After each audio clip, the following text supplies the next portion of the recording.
Hey, welcome back to the lap here. Today's sponsor is... Nah, just kidding, we don't have a sponsor. We've got about 50 subscribers, so we won't be doing that stuff. Today, we're just about to head off on our first trip in the old van. It's been a couple of years since we took this away, so I'll just show you what we do to get prepared. There's a few things, like wheel bearings. We'll have a look at the suspension on this.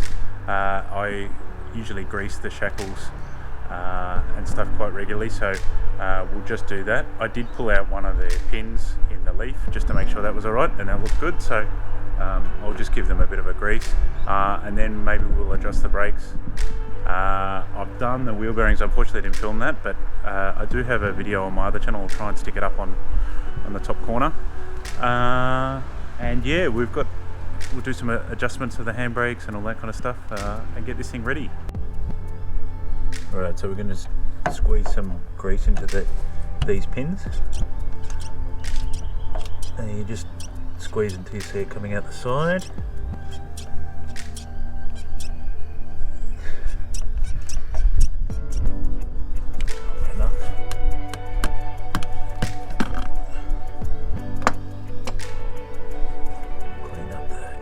Grease. There's 3 of these pins on each side, so I'll do all those. Alright, so the next thing we're going to do is adjust the brakes. You need to do this with the handbrake off. You just take that little cap off, and then you get a tool like this, and the first time you do it you might need to take the hub off when you're doing the bearings, but basically in here there's a little ratchet, like a ratchet, how do you say it, like a spine with like little cogs on it, and you just have to like that. You can hear it, you can feel it, and you can just lever it, and you spin the little wheel and it tightens this up, and you can see now that's gripping. So I just back it off a little bit. So we've just backed that off. It's a bit trickier to back it off actually than tighten it. And now we've got its slight grip on the brakes, but that's how it should be. And we just put that little plug. Make sure we put that plug back in.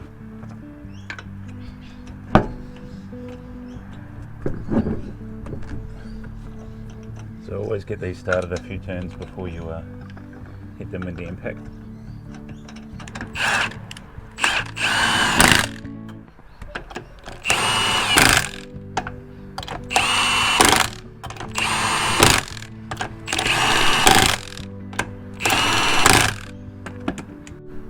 You might have seen on one of my other videos that the tyres on this were the age of the Caravan, which is 2009. So got some new ones. If you're playing at home and are a bit unsure of what your Caravan, what year they are, it's these numbers here that you need to look at. So you can see this is the 12th week of 2022, so obviously recent. Just keep an eye on the age of them. Even though they look good, if they're really old, might be time to replace them. So yeah, that's another tip. All we're going to do is adjust the handbrake. I'm not talking about the misses, this one is adjustable, so yeah, let's get into that.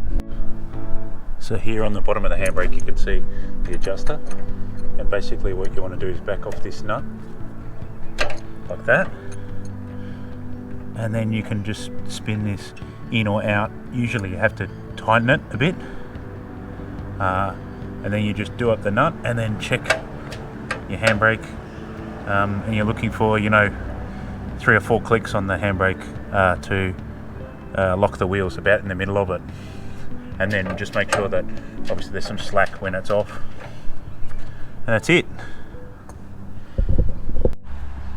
So another thing is we leave the tanks full in the van. I think that's the recommended way of doing it. So this has been a year plus with the water in the tank, so what we'll do is we will just drain the water out and refill it.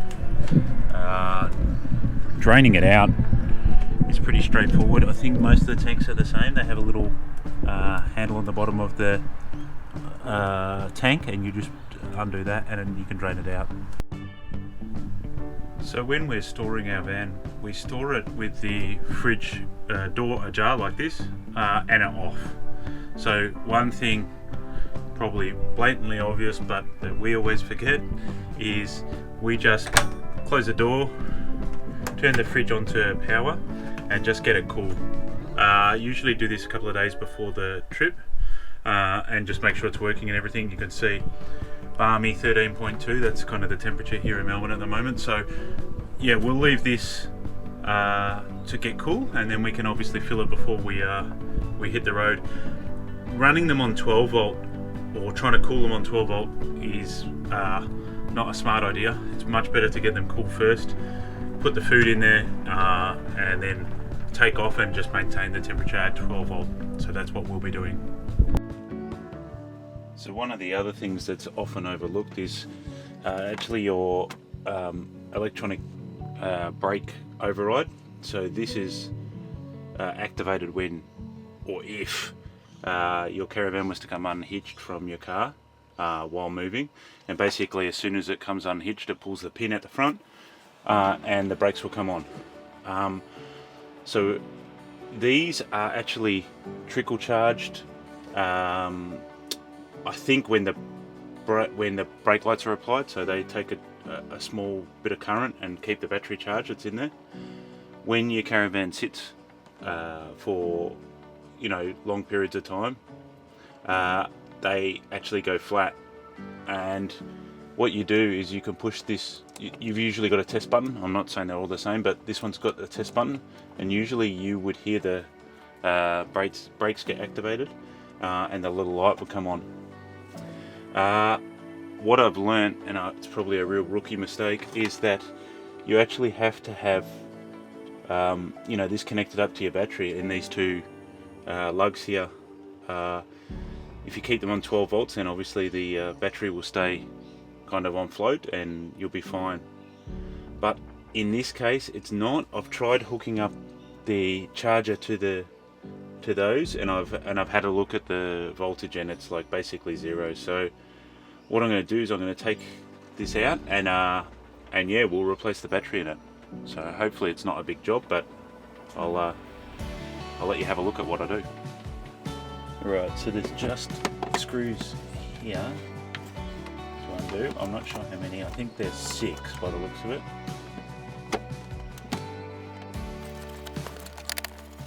And they're not very tight. I don't know whether they're meant to be.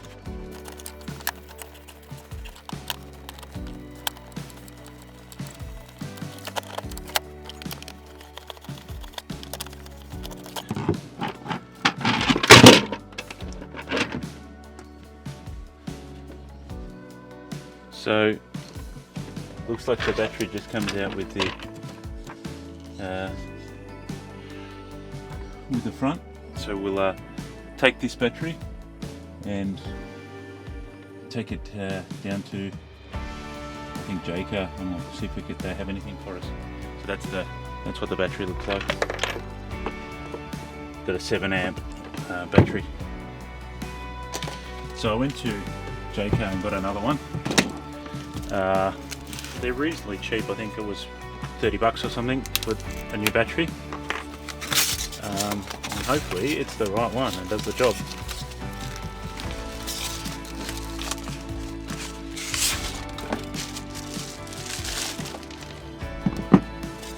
Looks like the right one. So we'll plug this one back in.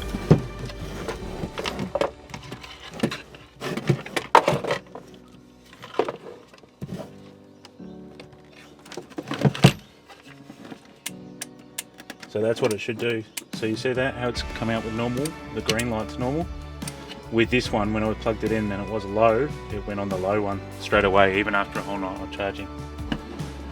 So we're all good. I'll bolt this back, I'll screw this back together, and then we'll be good to go.